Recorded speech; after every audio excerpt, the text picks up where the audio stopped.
You're listening to the Cricket Podcast.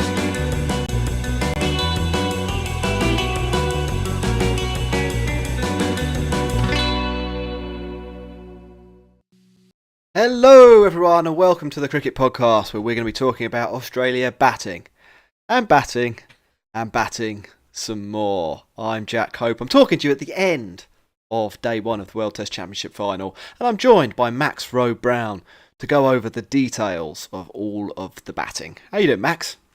Oh yeah, very good. I enjoyed seeing some competitive Test cricket for 20 overs.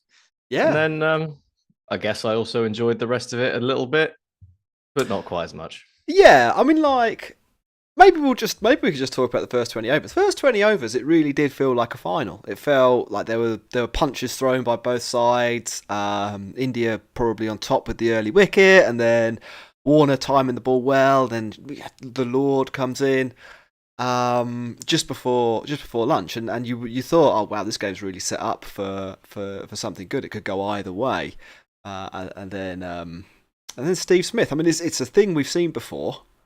We've seen Travis Head before as well, but we've really seen Steve Smith before. Took the game away a little bit. Max, let's hit people with sponsors first, and then we'll explain why we're dressed up. Well, our sponsor is Serious Cricket, because we saw some serious cricket today, and Serious Cricket are offering you 10% off if you go to their website and type in the code TCP23. And that will give you, like I said, 10% off all cricket equipment on their website. It's all good stuff. They do our team kit. We've got pod merch now as well on Serious Cricket, so you can go over there and get a bucket hat and join us with weird sort of fascinators. But the important thing is TCP23 and Serious Cricket. I should add the link to the show notes. I haven't done that, but we will get the merchandise link added to the show notes. And as you said, Max, you can buy a T-shirt with our name on it, buy a hat with our name on it, buy another type of hat with our name on it. It's all good stuff.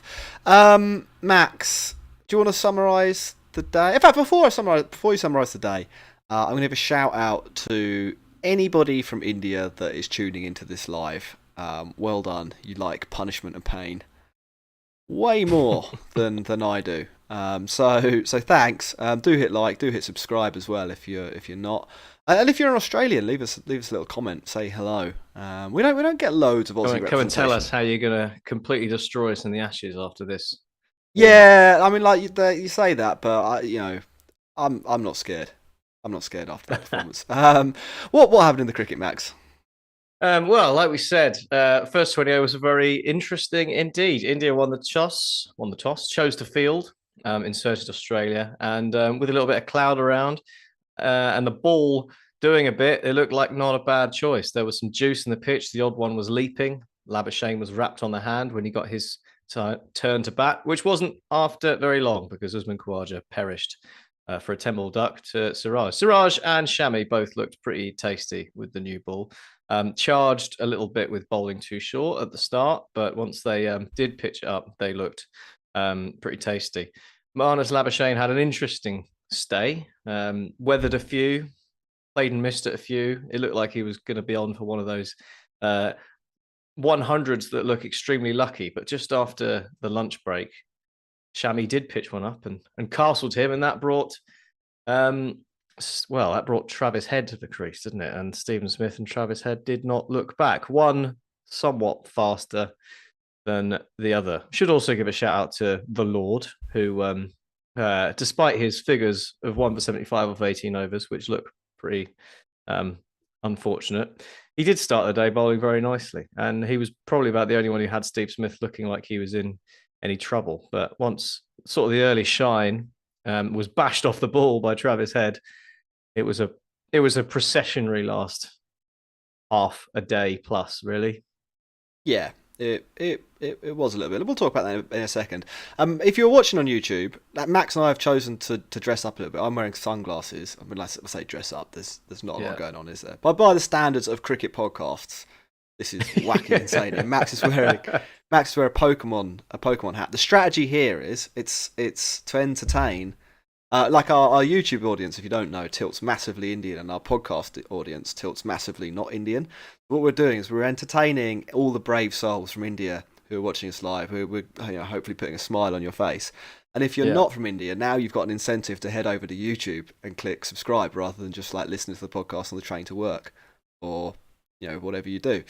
Yeah, more That's, funky hats to come. That is strategy, Max. Right, let's go through some of the points of the day, and I think we should probably start with the mega partnership from Smith and Head. Max, it's a simple question, and you feel free to elaborate as you please. They were impressive, weren't they? Yes, they were. Two very different innings as well. Travis Head had clearly drunk some of the English air and decided that Bazball was the way he was going to go, and came out swinging from the start and really put the pressure back on Australia, back on India rather.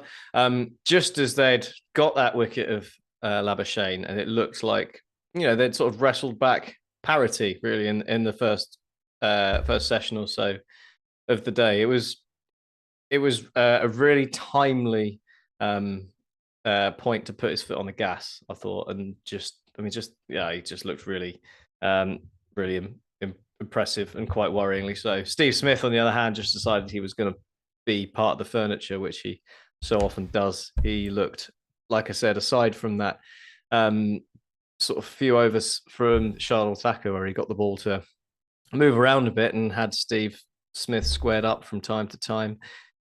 After that period, he was serene. Very, very Steve Smith, really, isn't it? It's been a little while since we've seen Steve Smith come over here and do that, but he looked a bit iffy maybe for the first 30 balls, as sometimes he does, and then when you don't get him out in the first 30 balls, you're absolutely stuffed. His average in England since 2015 is like 92 or something obscene. I mean, it's just a quite imperious thing from him. He sort of started to motor a bit at the end, taking it to Jadeja towards the end. But I think for me, what it highlighted was possibly the lack of a plan B from India's bowlers. After the first attempt of getting the ball to move and looking dangerous, once that stopped happening, it wasn't until Travis Head was on like 95 that they decided they were going to bowl at his head. And he didn't like it. Didn't like it very much. So maybe they could have tried that a bit earlier, especially, somewhere like the Oval where you do get a bit of bounce. But again, lacking someone like Bumrah and the extra pace that he brings, it was a bit difficult. Yeah, I mean, like I think they did. Travis Head read the room, didn't he? Yeah, he realised pretty shortly after I think he was in. I think it probably took him 2 or 3 balls to work out that he was going to be batting during the good bit of the Test match, and he walks off the pitch with 146 of 156 balls, scoring at 93 twice. He's scoring twice as quickly as Steve Smith at the other end.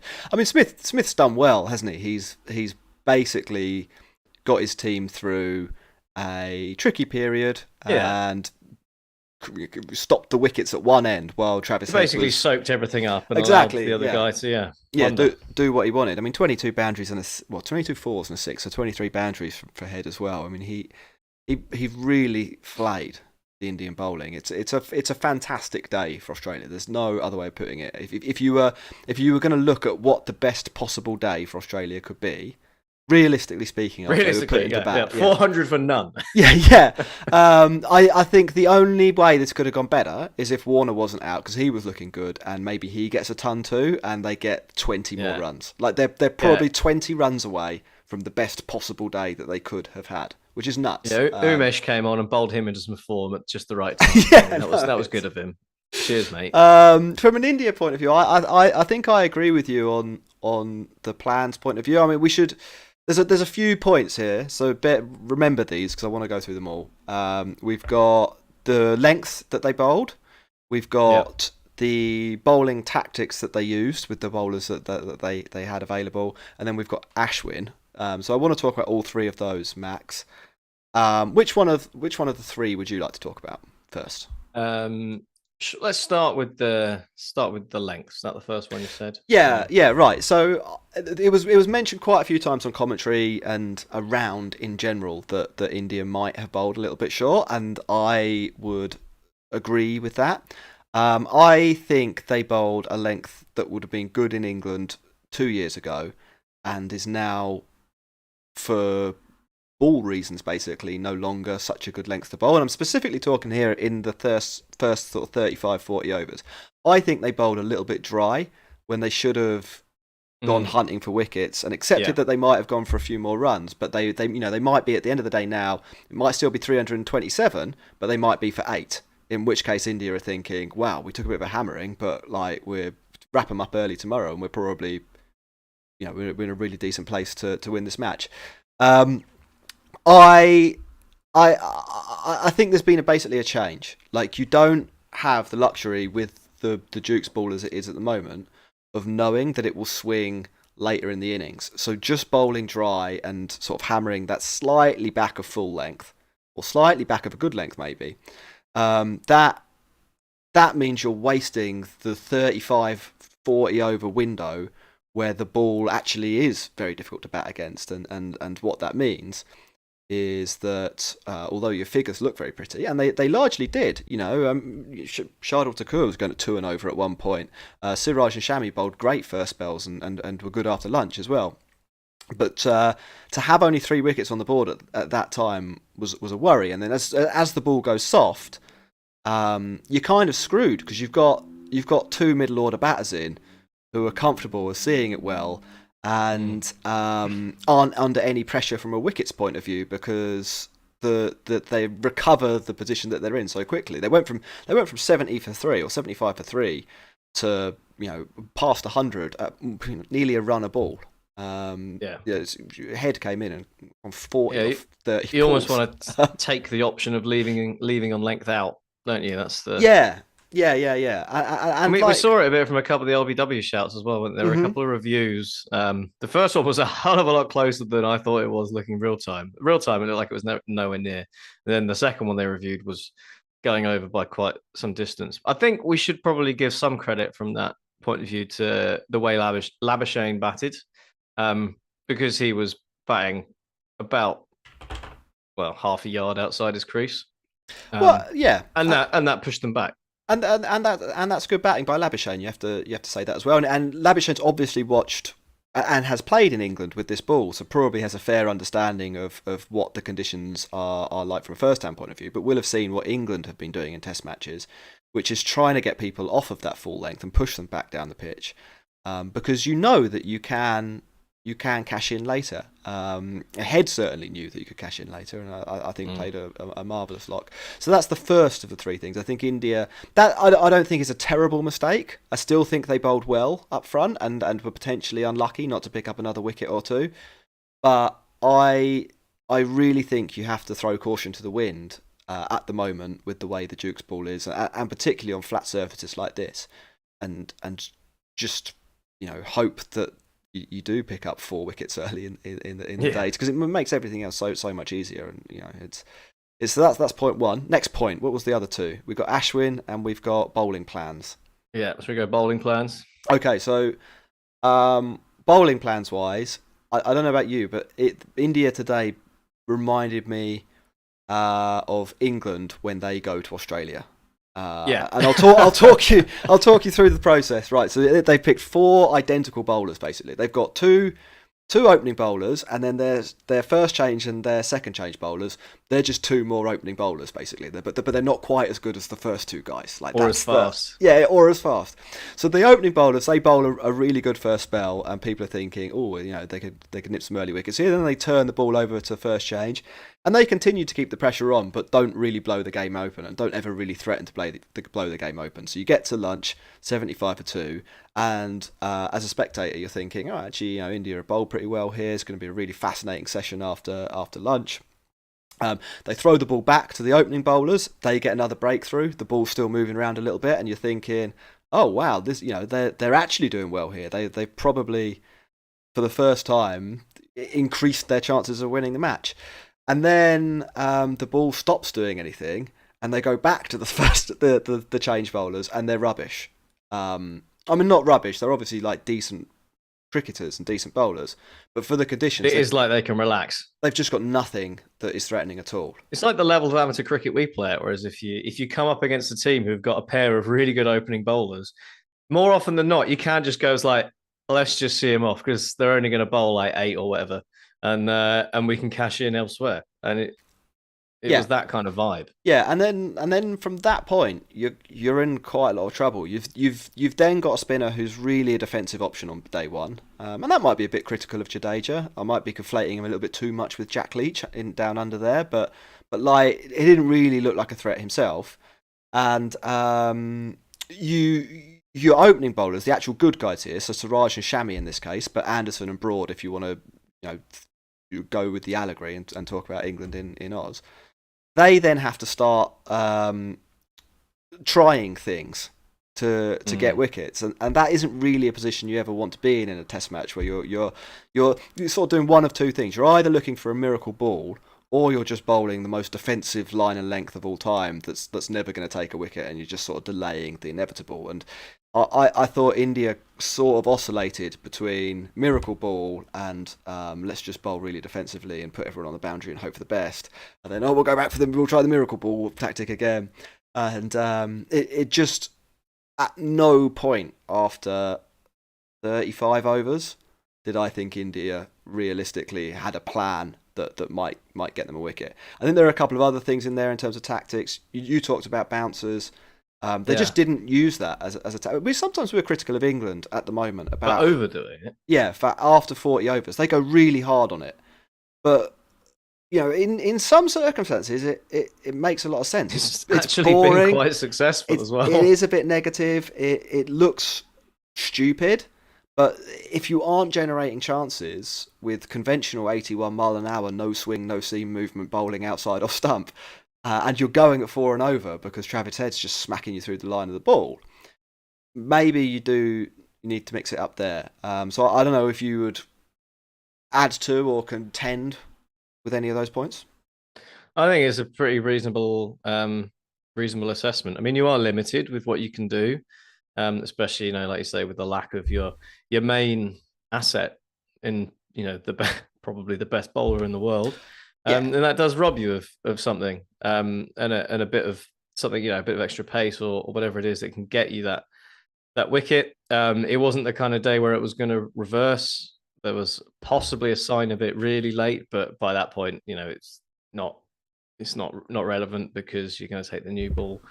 Anyway, so I mean, I sympathise, but yeah, that's where I think as a captain, you have to start thinking a bit more outside the box about what you can do. Like maybe even trying to like nick someone out down the leg side, like get your leg slips in. I mean, they tried a leg slip to Labuschagne early on, which was quite interesting. I think the first ball he played actually went through there, so I don't know if that was a preconceived plan or just belatedly following the ball. But that there are things you can do. They're a bit weird, they're a bit funky, but give it a go. I don't know if that's, a Rohit Sharma, not been captain of a Test team for very long aspect to it either. But I actually think he's quite a passive captain in general. It was a bit Joe Root, wasn't it? That was it. It was very Joe Root. It was very Joe Root down under. But the other thing they didn't have is 0.3. Right. Before we do point 3, we're going to take a break. We'll do Ashwin after. But I also think you mentioned Bumrah twice. I would say that the point 1 and 2 are massively impacted by the absence of Bumrah. Because Bumrah, he is a huge point of difference. So your tactics can suddenly your change bowler is Mohammad Siraj. And you're like, oh. He also does bowl full of shit. Like he's a genuine threat to bowl and trap people LBW every time he's got the ball because of the way he bowls. And I think in terms of, we said it on the preview, that I think the biggest difference between these two teams is is Bumrah basically. I think if he is playing, we're probably looking at a very very different situation. So we're going to hit the break button, Max, and then we'll come back and we'll talk Ashwin. You're listening to the Cricket Podcast.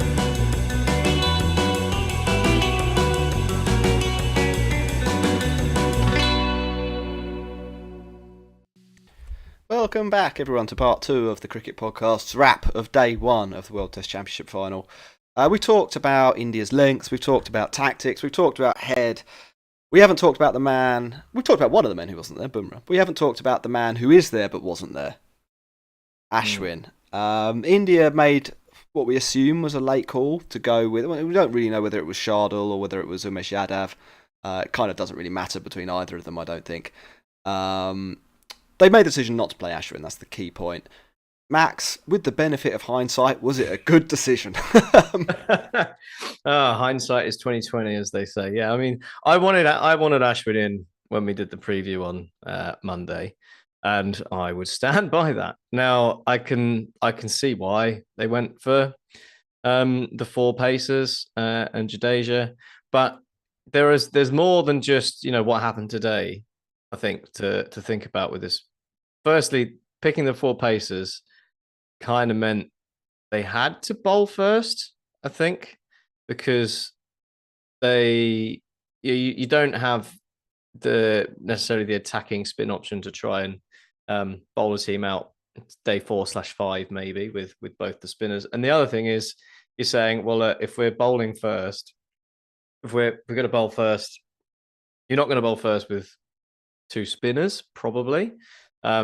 Because you can't, like one of them, maybe you rotate them to hold and end up, but if that doesn't work, then you end up in a bit of a sticky situation. So I think they sort of felt as like they had to go with the pace and try and get early wickets. And that's not necessarily always the right thing to do at the Oval. So that probably factored into their toss decision. Apparently, Cummins said he would have bowled as well. So, it's probably much of a muchness. But either way, I think that's a factor, but it's just the thing we said like the other day. It's just he's the difference in quality probably trumps the potential benefit from the conditions, and I think you saw from. I mean, it was probably Umesh in the end that was the weak point rather than Shardul Thakur. But I didn't think either of them were great. There.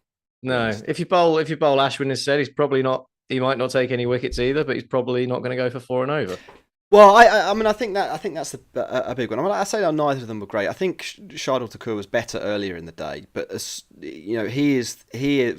the conversation we were having about it being like watching England down under. He's Chris Wokes, he looks okay when the ball's moving around a little bit, and then like the worst bowler in international cricket when it isn't. Like it's night and day. Which I think with Ashwin, you're always going to get a baseline of production, aren't you? Like it doesn't matter when you give him the ball. There is always the possibility. He doesn't need it to turn prodigiously because he can turn it either way, and you don't know which way it's going. Yeah, I think the other thing we sort of predicted that it would be quite a flat pitch, and I think that was when we were talking about who we would pick. I think our reasoning was that on a flattish pitch you would want Ashwin because he's a better flat pitch bowler, and I think that reasoning holds true as well, and I don't think you needed that much, foresight, to be honest. I mean, like we're calling it without even having been to the ground that it's going to be quite a flat pitch. I feel like you should have been able to do that. We've watched enough cricket at the Oval. Yeah, I feel like it's a missed opportunity. I think overall it's probably a slim difference. I imagine it will be blown up out of all proportion, this decision. But I do think it is one that sort of overall has weakened India. And it's not totally crazy. It's not like England going with no spinner at Ahmedabad. Not that mad, but yeah. No, it isn't. It's like it's a small mistake, I would say. Max, the way the game is poised now, if you want to look at it from a win predictor or a betting market point of view, interestingly, Australia's chances of winning haven't really increased throughout the day. It's just the draw. Yeah, basically, the day started, Australia are about 50% favourite to win, India about 35%, and then a 15% chance of a draw. Now, if you look at win probabilities in most places, it's Australia 55%, India down below 10%, and then the draw hoovering up about 35% of the match equity, if you like. I think that's probably a fair reflection. It is quite a flat pitch, and it is certainly possible that India pile on the runs when they get a go. I actually think it might be easier to bat tomorrow and then get a little bit harder through the match. But unfortunately for India, Australia are batting tomorrow. Well, yeah, but it's been a bit of a hammering, and this is probably the point where Australia, if they have a good start tomorrow morning, then they can start knock India out of the equation. Well, completely. They knock India out of the equation, and they probably start to hoot. At the moment the draw's 35%.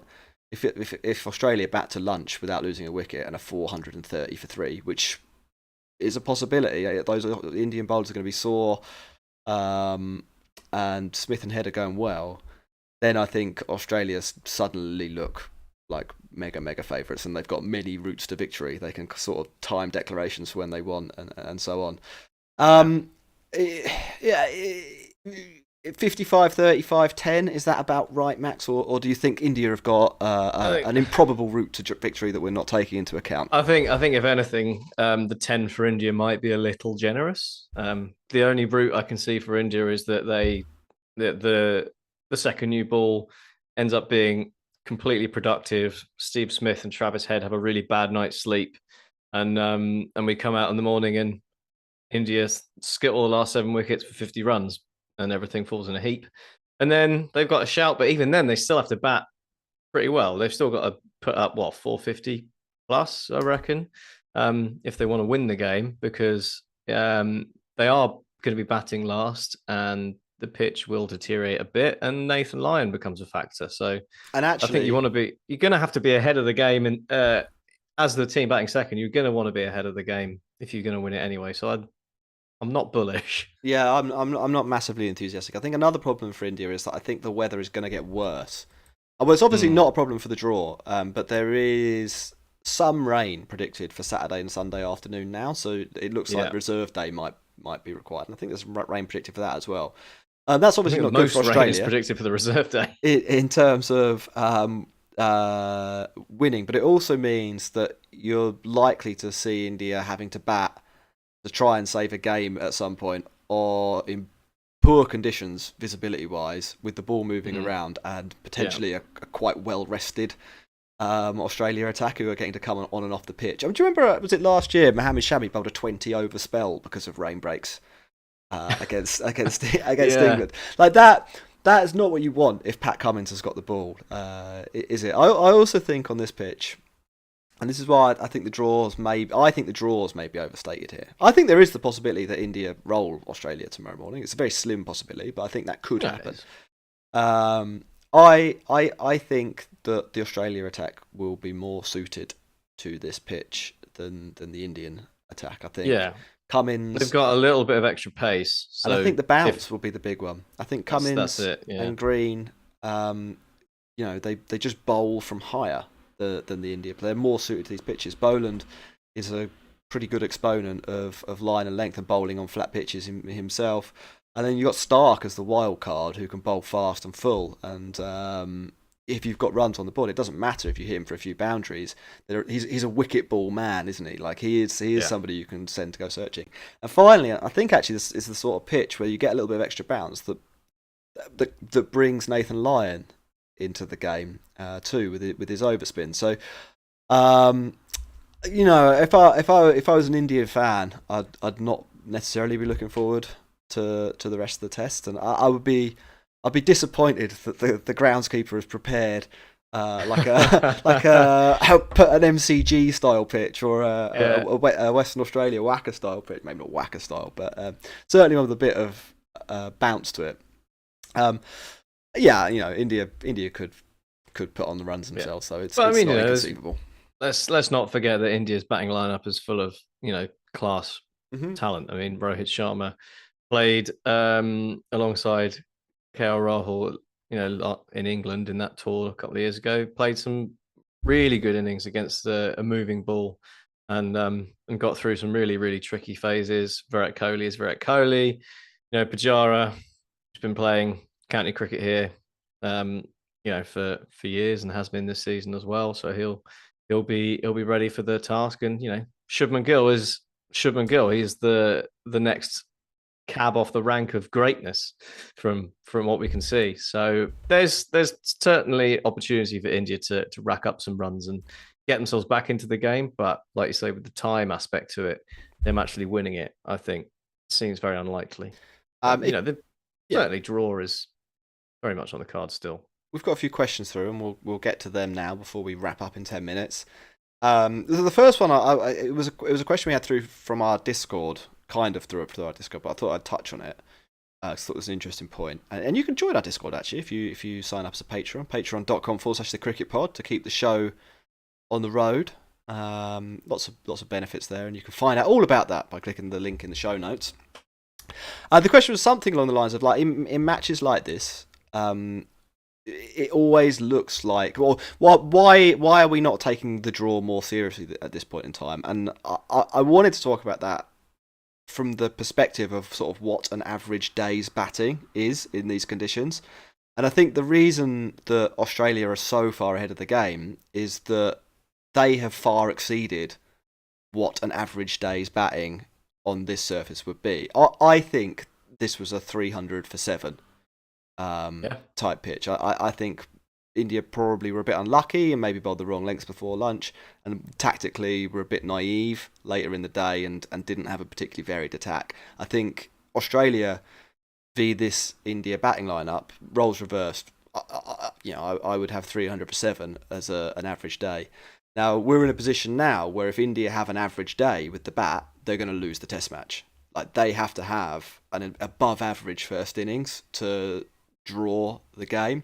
So that effectively is where we're at. Although it is a good batting surface, just batting well is no longer going to save India. They're going to have to bat better than expected. And Australia are in a position where they can control the pace of the game as well. Mm-hmm. India are going to probably have to try and, if they don't get early wickets tomorrow, they're going to have to try and slow things down really to try and keep that draw on the table, and Australia are then even more of a comfortable position, I suppose, of just taking whatever runs they need and choosing at what point they chuck India in. So it's I think they're pushing 4 and over as well, run rate rise. So it's not like they've taken loads of time out of the game to get where they are.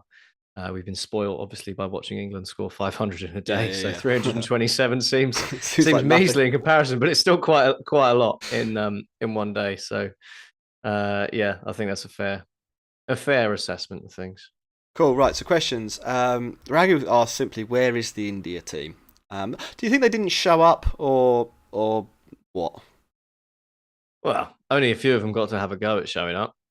And they were a little bit unlucky. I mean, I thought Shami and Siraj acquitted themselves well for the most part, and then by the time it came back around, it was always going to be difficult for them, and it sort of went how we feared it might.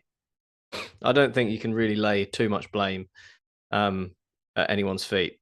If you're going to be critical of anyone in particular, you'd say Umesh Yadav bowled pretty badly when he came on. He sprayed it around a bit and didn't look particularly in rhythm, but he was injured for the back end of the IPL for KKR and hasn't really bowled much, so it's not entirely that surprising. He's probably a bit undercooked, and in the field they were pretty good. I think they were certainly the ground fielding was solid. They tried to keep the pressure on, and they didn't drop anything. They didn't get an opportunity to. We've had a couple of questions about Shardul Thakur as well in here, and I'm going to sort of amalgamate them from Mike and others. The general crux of it is, how is Shardul Thakur India's best seam bowling all rounder? And I think that's a little bit harsh on Shardul Thakur to some extent here. Like I don't think he's in the team if Bumrah is playing. I also don't think he's a seam. I don't really think he's an all rounder. I think he is a bowler. And I think you're kind of asking a lot from him to be something that he isn't. Like it isn't reasonable to expect Shardul Thakur or even Umesh Yadav, I think, to be a consistent threat after the ball is 35 overs old. That's just not a thing that I think you can reasonably expect in the long term. There aren't many bowlers of that style that are No, exactly. 35 overs. Like this is the reason that cricket works like it does. It's like ebb and flow. There's a period where the bowlers are on top, and if you are skilled enough to get through that period, then the rewards you get are being able to bat when it is nicest to bat. And they're a bit unlucky. Like if you could look at it from the all-rounder perspective, like seam bowling all-rounders aren't exactly 10 a penny in sort of in India and sort of the subcontinent more widely. Really, I mean the spinners tend to hold the all-rounder mantle, don't they? So it's not like it's not like he's come off a lot. You've come off a long line of, you know, Ben Stokeses and Andrew Flintoffs and Cameron Greens that suddenly you're in this paucity. It's just sort of just kind of the nature of cricket. Prashant wants to know why we predicted Head to fail. I don't remember actually making this prediction, Max. Do you? No. I think maybe a while ago you predicted that he would have a bad. It might have been something sarcastic because of when I said that he was a forgettable cricketer and then immediately scored 100. That's the only thing I can think of. Possibly. But I don't recall it. But you know, if you can drag up what either of us said, then we'll happily defend ourselves. I'm going to disavow ourselves from that. And then finally, Gurjot says almost a 250 run partnership on the first day. How many teams on the receiving end of this have won a test match from here? Max, have you done the research? I sent this to you earlier in the day. No, I didn't. I thought this was you were going to tell me what the answer was. No. Looked it up. No, I didn't tell you that very well. I didn't pass on the notes properly. No, I assumed it was just like you were going to do the Andy Zaltzman stat bit, and I was going to be amazed. I imagine it has happened more than you would expect it to, but I don't know if it will ever have happened in England. I think that sort of thing on subcontinent pitches, and I'm thinking Pakistan it can quite happily end up with you get skittled for 50. And yeah. I mean, it wasn't like the Ireland game recently in Sri Lanka. They must have. I don't think they had a 250 run partnership, but they had some big early partnerships. And actually, I don't know if they batted first. So maybe this is a bad example. Maybe they did bat first actually, but they ended up losing the match despite batting really well in the first innings. I think. Here, I mean, like I said, I think this was a 320 for 7 pitch that Australia batted very well on. I would be surprised if a team in England has ever lost in a Test match after putting on 250 without losing. Such a big partnership on day one. Nothing recently rings any bells. KL Rahul and Rohit, didn't they have a big partnership at Lords, and India could have lost that, but then they won. It wasn't 250. It wasn't 250 though. So I'm trying to see if there's a quick way of doing it on StatsGuru, but I don't think there's an option. Right. Well, Max, look, we've done 40 minutes for partnerships. We've done 40 minutes. We're going to wrap up the podcast now. We're not doing a show tomorrow because I'm in New York, and I don't know, Max, you're on holiday as well, aren't you? Yeah, I'm off. And away. I don't think we're doing one on Friday, but Ross will be back on Saturday and maybe Sunday to take home the World Test Championship final. So don't look out for us then. If you see me in New York, say hello. Bye, everyone.